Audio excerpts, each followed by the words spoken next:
he goes with the double touch. Oh, it's a flip reset. It's a musty double tap. Oh, he scores. Hey everybody, I'm Adam Lawler Thornton, and jokes aside, this is Ranking Up on Sportsnet, a show where we're going to be talking about all things esports related. And yes, you heard me correctly, electronic sports. I'll be navigating you through everything esports related, specifically Rocket League, and what makes it so incredible. We've got a top 10 stacked full of plays from the recent spring major to start us off, followed by a breakdown of how Rocket League compares to traditional sports. And while you're at it, go ahead and add me on all social medias because I'll be tackling your feedback and questions as well. Ranking Up on Sportsnet starts right now.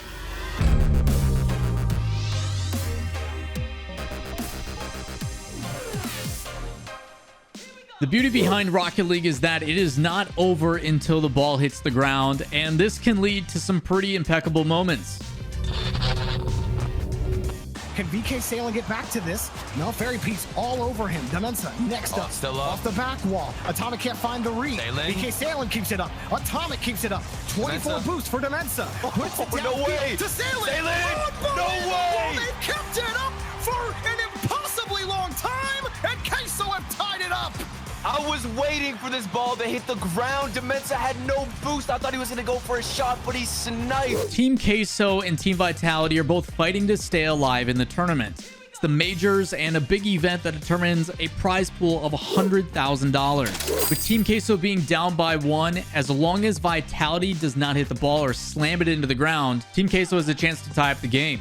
With multiple challenges to keep the ball up in the air and a full field counterattack, Team Queso does tie up the game, and not only that, eventually wins in overtime to not only take Game 4, but close out the entire series. Picture this. It's Game 7, do or die.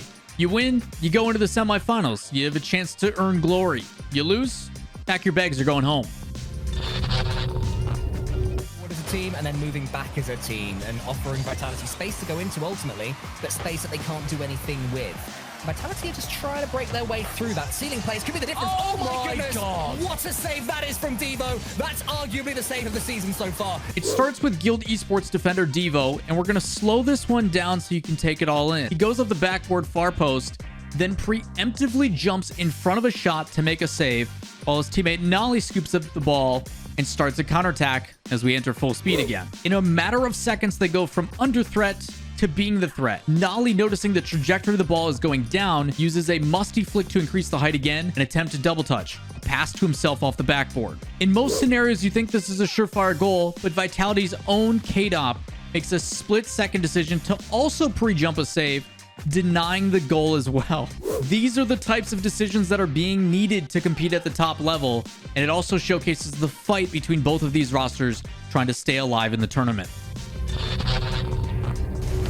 He wouldn't have been too impressed with me as Ixo off the backboard. That's going to be unchallenged. And that's the reason why you challenge him. Ixo sends White Demons a message. Look at that first touch to the back wall. He hits it as hard as he can. SK Gaming going up against White Demons, and Tox of SK Gaming throws a perfect pass on the midfield, and what Ixo does with it is just pristine. A beautiful touch where he boosts through the ball off the backboard and places it perfectly bottom right to get a goal. Superb play from Ixo. Time expires. PJ, last chance. Sadness is pre-jumped in. The shot is in! Sadness reads the future and ties the game! Look at PJ put this one in the perfect spot. He jumped before PJ's even jumped that ball off the wall. How do you squeeze that into a gap like that? What a play. In Rocket League, there's a lot of emphasis on positioning and being in the right place. And what better way to be in position than already in the air in front of the net, waiting for a good old alley-oop. She showed me a brand new way to score a basket. She called it the alley-oop. You're going to see a pass play that develops quite early here by Erased as PJ takes it up the sidewall, finds his teammate, and puts a picture-perfect pass right into the middle of this player's car, to which he redirects it, and even more so at 0 seconds. We talked about playing into that 0-second time earlier. He does it here to bring it into overtime so they can close out this series and move on into the tournament. What Jan does to end up at number 6 on our list is unbelievable. From Bruno into the box, no one had crashed it looking for the shot, but brilliant setup again. Bruno, and here comes Jan. This guy's got the flip reset. Goes away. One takes the shot out. Look at what happened. That's insane. What a play.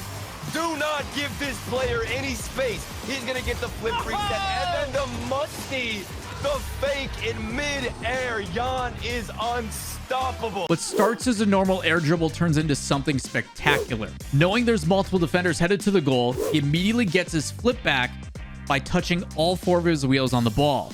The magic then happens after. Rather than immediately using that flip to continue his height, he fakes underneath the defender and then uses that second jump or that extra flip or dodge he got to posterize the entire defense. This helps Rebel close out the match and they get the victory.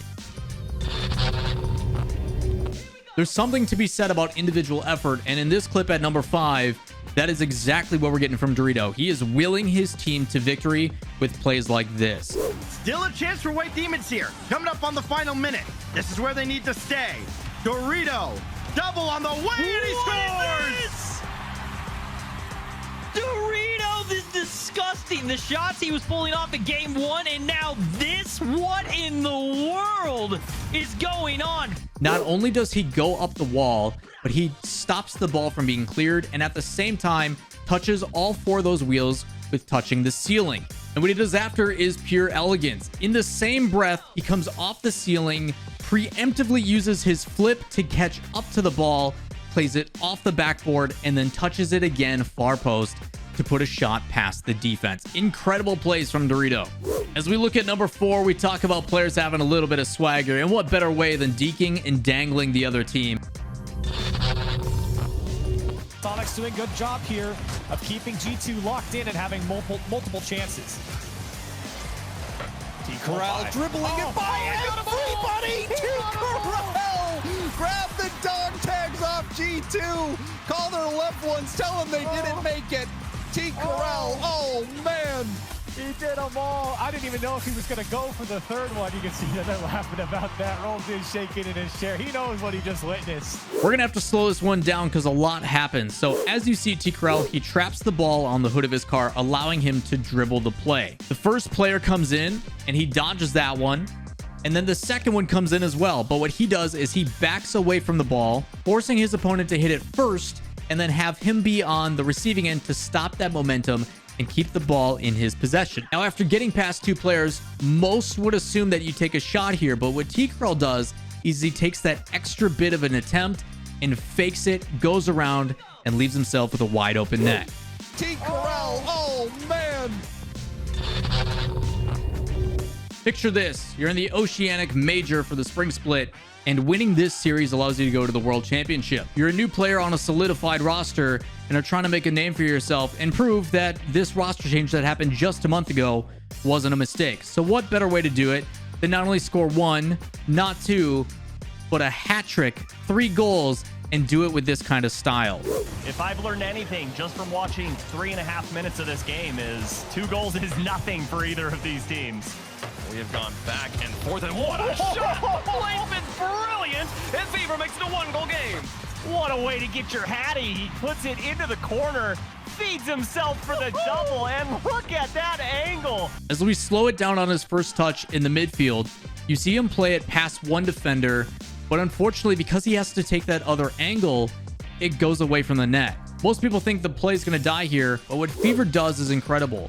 He uses his boost, even though his trajectory is going to the right, uses his boost and rotates his car to go back to the left, and then at the last possible second gets underneath it and plays a beautiful redirect into the top left, upper 90 of the net. Picture perfect shot, picture perfect pass. That is Renegades with a counterattack play that catches everybody off guard. At number 2, this one leaves me speechless, so just show it.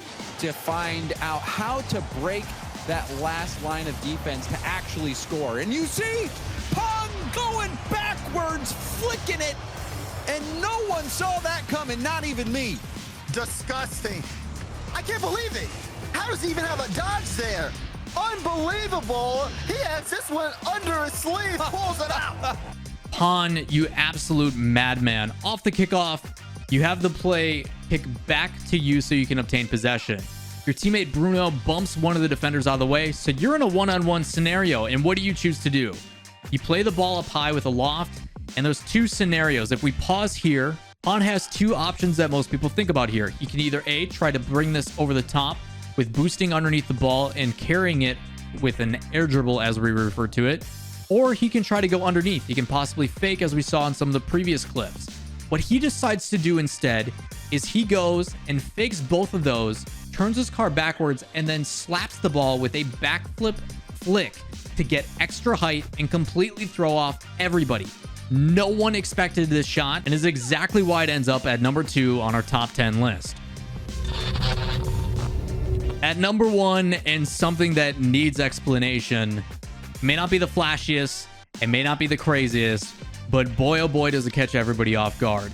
In Rocket League, it is a very reactionary game. It is the ability to catch opponents off guard and be able to make decisions at a split-second time. One of the best teams at doing this in the world is Team BDS, the number 1 team in Europe. And what Marked by 8, their star support player, does is actually the unthinkable. What you get as well with a free game advantage, or at least they had a free game advantage. Now it's nothing here for Sodery. They can't afford to make any mistakes. So unless it's 100, oh no way, Mark! Whoa! What that was one out? this? Mark! What? Oh, that's so good! We're going to slow it down and give precision accuracy on this one, just like Marked by 8 had on this hit. He decides to pre-jump, preemptively jump into the air to make sure that he gets to this ball first before anyone else. And initially, it's a great way to deny the clear, but what he does is he puts so much power and precision on it against the wall, the ball then pinches back into Sodery's net. Plays like this separate the good from the great. Plays like this solidify yourself as one of the legends in the game. The ability to split second make a decision that leads to a goal and completely catches everybody off guard, including your own teammates. I tip my hat to you, Marked by 8. Way to take the number 1 spot for today's top 10.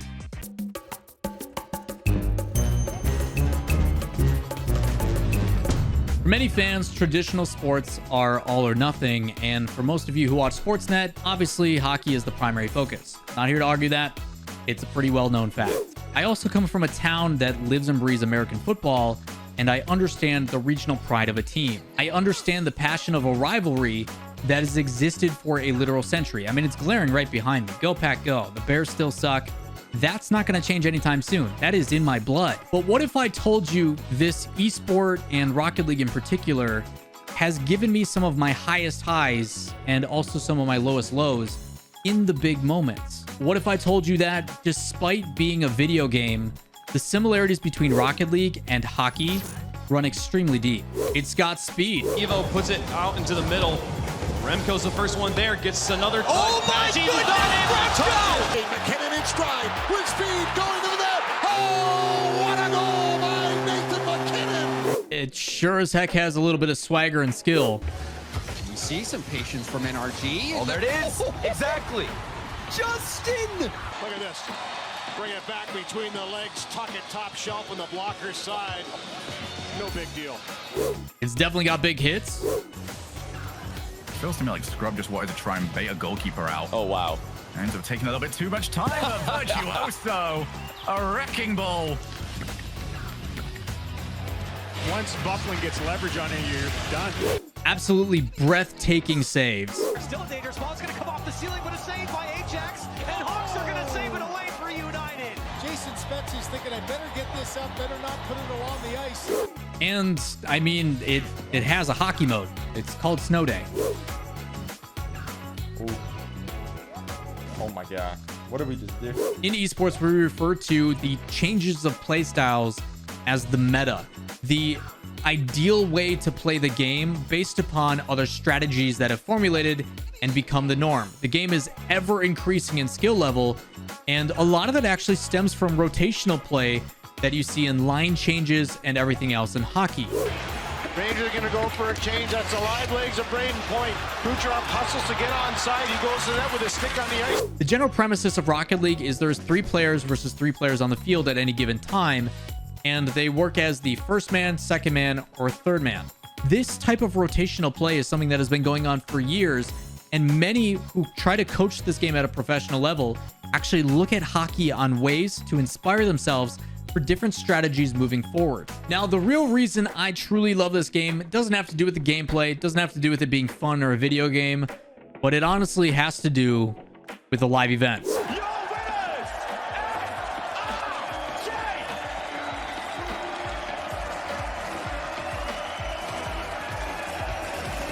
Rocket League Esports, or the RLCS, puts on a world championship once or twice a year, where the best of the best from around the world come to compete. Sound a little familiar? Stanley Cup playoffs. All the drama, all the tension, all the excitement. Everything you would expect in a Game 7 of the Stanley Cup playoffs. This recent season, the RLCS X, or the 10th season, had a prize pool of $4.5 million. Million. With an M. That's a lot of money for a video game. We're talking viewership that's equivalent to NHL matches, Major League Baseball, even some NFL games depending on how large the event is. You can go and take a look at some of these crowds and these atmospheres, and I'm going to let these clips speak for themselves. But listen to these chants and the passion from the fans. Crowd is ready. Crowd is more than ready.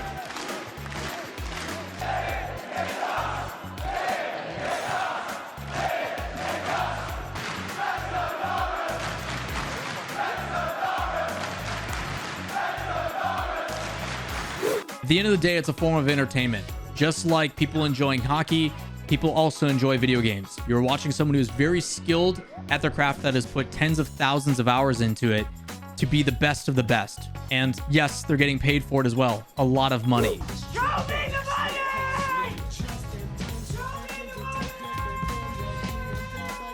While it still may be in its infancy and is still growing, it is projected to, like I said, make $1.3 billion in profit this year, and is one of the most watched forms of entertainment in media around the world. Rocket League in particular does something very special, and it gives us what we refer to as that beautiful moment.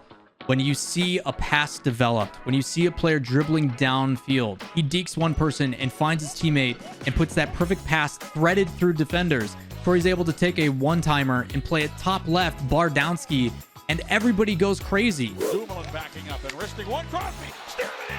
Sidney Crosby scores on the redirect, and it is 4-3. Think about how difficult that is, and Rocket League has found a perfect way to create that same feeling in a video game. When I have the ball on my hood, I have to balance it perfectly. I have to throttle my boost or throttle my engine to make sure that I match the perfect amount of speed so it doesn't fall off. When I flick the ball or try to put power on it towards a teammate, if I don't do that just right, there's really no margin for error. I either do it right, or in the big moments when everything is on the line and thousands of people are screaming and cheering, I can either clutch it and become a hero, or I can miss it and fall apart and we lose. You either die a hero or you live long enough to see yourself become the villain. I know it's definitely not traditional sports, and I don't think anybody's arguing it is. People are trying to showcase that at the end of the day, it is a form of entertainment. Whether it be a physical activity or otherwise, people who are very talented and very experienced at what they do are playing for something on the line, whether it be lifting a trophy, earning money, or for their livelihood. Real, raw emotion, just the same as traditional sports. And honestly, whether you like it or not, we're not going anywhere.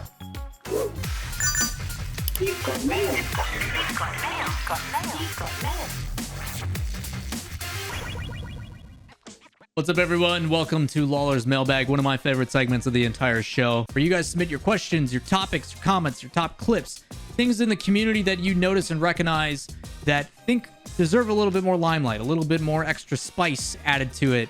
And we're going to try to give it that attention. The first one comes from Dustin at Aquatic Zero, and he says, video games aren't sports. Dustin, where did you see anybody make that statement? Is it over there? No, it's not over there. Is it over here? I can't find it. I don't think anyone ever in the video game space has ever said that sports and esports are the same thing. At the end of the day, it's a form of entertainment. You sitting on your couch and watching grown men play a sport is the same thing as me sitting on my couch and watching people who are really, really talented at what they do. They do something I can't do.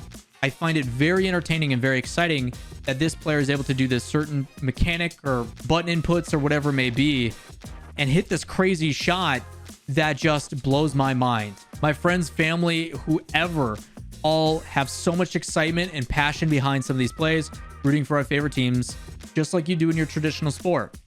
So Dustin, whether you want to think in your old ways about how sports aren't video games, that's fine.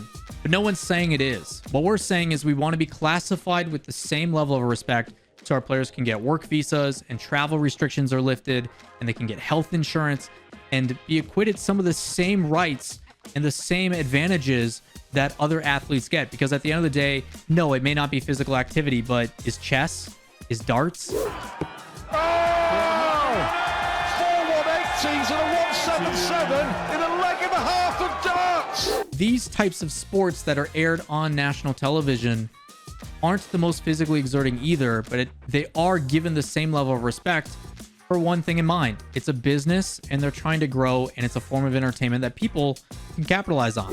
Woo! Getting me all worked up here, Dustin. All right, on to our second one.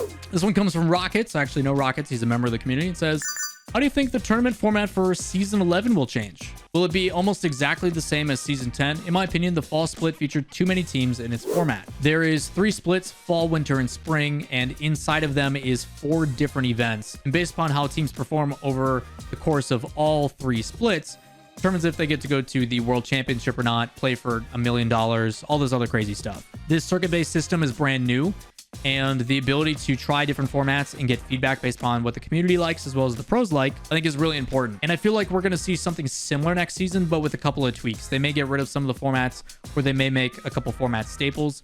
But I do like the mix-up. I do like keeping it fresh and exciting for the players. It also allows certain players and certain teams to perform better in certain splits, whether it be through work ethic, or sometimes people just play better on different formats, and it suits the team's playstyle better. You just never know.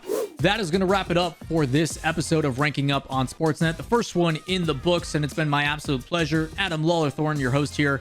If you would like to provide additional feedback or concepts of ideas or anything that you guys would like, submit your clips, your high-profile plays. If you got a nasty flip reset, double touch, whatever, hit me with it. I would love to see your plays. As I mentioned, you can feel free to tweet at me at LawlerTV or hit up at Sportsnet on Twitter and use that hashtag RL on SN for all of your various feedback. But again, that wraps the first episode. It's been an absolute blast. I had a pleasure educating and hopefully providing some insight into a world that you may not know. And we hope to see you for the next one.